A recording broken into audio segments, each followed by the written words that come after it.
Hey, so more random thoughts from Madagascar. It's Tuesday morning. I think it's, shoot, I left my watch.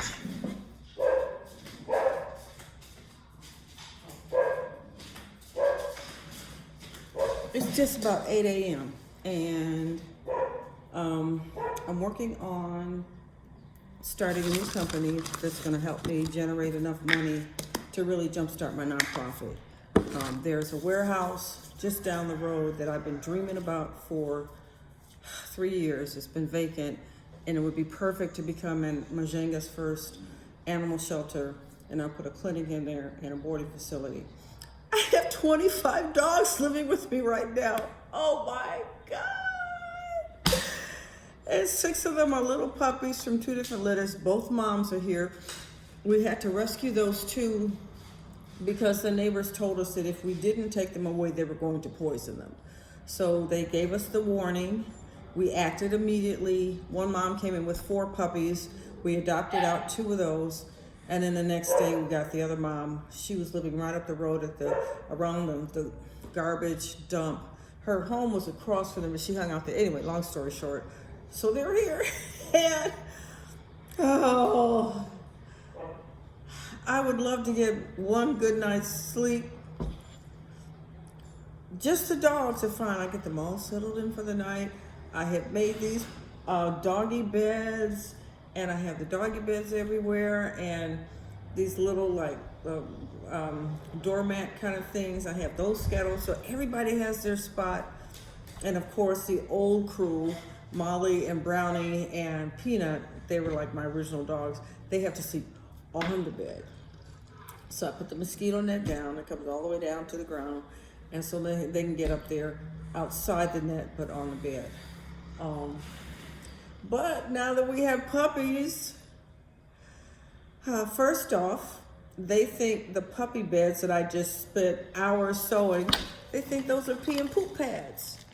And you know, they're stuffed. These doggy beds, they're stuffed with something hard to wash. It's like, damn.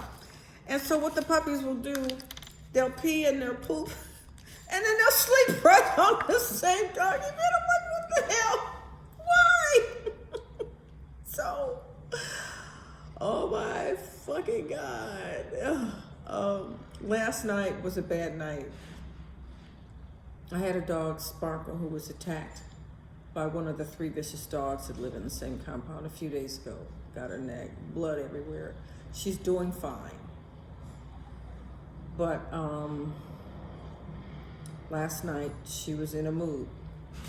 I think she was truly traumatized by this attack. I think she was attacked by all 3 dogs. Anyway, so last night she was out just barking at everything. The wind blew, she was barking. I mean, just really loud. And I got tired of Sparkle. So finally I got her in and put her in the garage. No, what I did, I closed the door to the garage. Because normally I leave the door to the garage open, and then the garage roll down, I leave it up maybe about 2 feet so the dogs can come and go and do their business outside.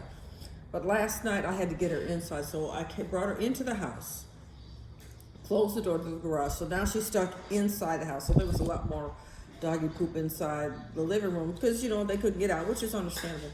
But that quieted her down, and I was actually able to get a couple hours of sleep, but I am sleep deprived. Anyway, the purpose of this video is to talk about plastic bags. So I'm a firm believer in reusing single-use plastic bags until they literally fall apart. I'm not a firm believer of single-use anything. I mean, I believe that we need to protect our natural resources, and plastic just adds to, so many problems. When I'm walking down the street, if I see it like a empty plastic water bottle, they're everywhere here. But a lot of them are dirty because people will piss in them. They'll put all kinds of stuff in them. But if I can see if it's a brand new that someone just tossed, it's still shiny, I'll pick it up, bring it home, wash it out really good, and then we sell them. I have a box, going up, and you can resell them, and the money goes to my housekeeper. So it's not a big thing. It's just trying to reduce the extra plastic. Okay, so ShopRite, my favorite supermarket here. They have these great plastic bags for like produce and or fresh bread or whatever. And you see, these are pretty good. And so this one you can tell has been reused a bunch of times. Let's see, do I have a new one in here? No, this one's been used too. I always carry an extra plastic bag with me because, like, if I'm out and I get something to eat and I don't finish it, which I never do, I just pull out my plastic bag, stuff it in there, and if it's something to give to the dogs, I give to them. If it's for me, it's fine. And then when I came here, I came with a whole, like, dozens of used Ziploc bags that I got when I was living in Orinda with the most delightful woman, Mimi Brosler. She's the mother of a good friend of mine, and Michelle Brosler Hoffman.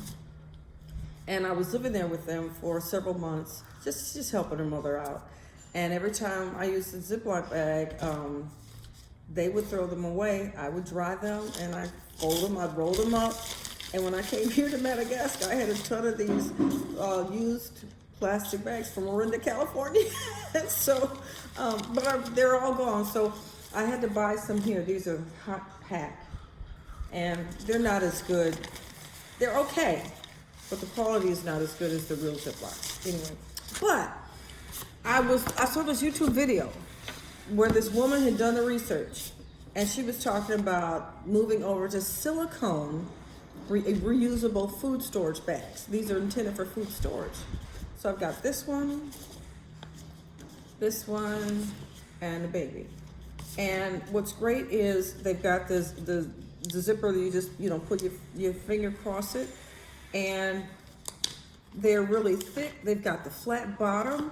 So I ordered a bunch of these from AliExpress. AliExpress is my favorite online store, my favorite conglomerate. They're based out of China. And since I'm in Madagascar, pretty much everything we have comes in from China anyway. So they don't even charge me for shipping. And so I got these from AliExpress, and I love them so much. I got, I think, 6. I'm gonna order a whole bunch more. Even though I'm thinking, how many more will I need? Because they're so sturdy. These are gonna last a long, long time. But in case, like, I wanna have, periodically during the year, I'll take the orphans to the beach. And so we spend a day at the beach, but we always bring our own food. So these would be perfect for transporting some of the food or whatever, so I'll get a bunch more. Living in Madagascar, you learn to relax. Relax like your standards for like food handling. Sometimes you see stuff and you're like, how much does it cost? Even though you saw something in the U.S. would horrify you, like $200 ARA, fine, here, let me have one. It's like the street food, just it doesn't matter. The bathrooms here are an interesting thing. Sometimes you go into a bathroom and it's just the cabinet, the squat toilet, and I actually prefer those. You squat, because I'm very limber, I'm 68, but squatting's no problem for me. And that way you don't have to touch anything. And they have a little broom there, so in case you poop and it misses the hole, you can sweep it into the hole. And the cabinets, they never have toilet paper, which is no problem, because everywhere I go, I carry my little, this is not a shopper bag, my plastic bag with paper towels and toilet paper. I always bring my own, because it's rare that you find toilet paper or paper towels or soap in a bathroom in Madagascar. Okay, so the cabinet, the squat toilet, I prefer. But because if you go into another bathroom, the first thing you'll notice is there's no toilet seat. They don't use toilet seats here. They just sit right on the porcelain. And I even stayed at an Airbnb here years ago, right as COVID was hitting. and it didn't have a toilet seat. And I went out the very first day and bought a toilet seat. I'm like, I cannot use a toilet without a. I mean, you can hover all you like, but I'm not sitting on anybody's porcelain. That's just not ever gonna happen. Okay, so there's no toilet seat, and then there's no soap, no paper towel. Oh, and next to the toilet hanging on the wall, there's going to be a hose. They call it a bidet. I call it a nightmare. It doesn't make sense to me. It's there so you can rinse your lady parts or your man parts after you pee or poop, but you're still wet. In fact, you're even more wet now than you were in the beginning. And there's no way to dry it. There's no paper towel. That's what paper towel is for. So you go around the rest of the day with moist underpants. What the fuck? But it gets better. Oh my God, because most of those bidets, they leak. And as soon as you turn them on, water's dripping from all parts of the holes in the wall. But even if they don't leak, folks are blind when it comes to spraying, and they spray everywhere. So you walk into these bathrooms and the floors are wet. It happens all the time. It's so fucking nasty. And it's not safe. So, as I said, that's why I like the squat toilets. You go, there's a hole, and a lot of times there's like a place on either side of the hole.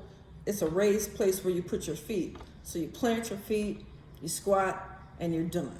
And yeah, you got moist panties, but as I said, I bring my own toilet paper, but still, you don't have the slipping on a wet floor, all that mess. But when you black sit or when you move to another country, it's learning to accept the culture. And my accepting it is liking the cabinet, liking the squat toilet better. Because I don't like a toilet with no toilet seat, with no toilet paper, and anyway, so those are my random thoughts for today.